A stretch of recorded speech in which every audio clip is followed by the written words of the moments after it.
હવે માની લો કૃષ્ણને જે પીડા ઉપજી એ આપણને ઉપજે તો આપણે ન જીવીએ કે અંધારી રાત હોય, કાળી કોઠડીમાં જન્મ થાય, ત્યાંથી પાછું યમુનાનું ઈ નીર ઘૂઘવાટા કરતી યમુના, માથે ટોપલો ને એમાં કૃષ્ણ અને નંદના નેહડે જાય.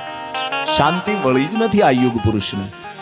છતાં મોઢા ઉપર કોઈ દી એનું હાસ્ય ગુમાવ્યું નથી. આ તમે આપણે હસતા જો આપણને આવડી જાય ને તોય દુશ્મન નબળો પડી જાય કે મારા દીકરા એટલા લહેરમાં કેમ છે. અને એક ચોખવટ કરી દો, પીડા કોઈ દે કોઈ ન કહેવી. પીડા કહેશું તો મરી જાવું. હા, તમારું જેની ઉપર આસ્થાનું કેન્દ્ર હોય ત્યાં રોજ 2 અશ્રુના બિંદુ પાડી લેવા. બાકી માણસ જાય તમે કોઈ દી પીડા રજૂ ન કરતા, મારી નાખશે આ બધા.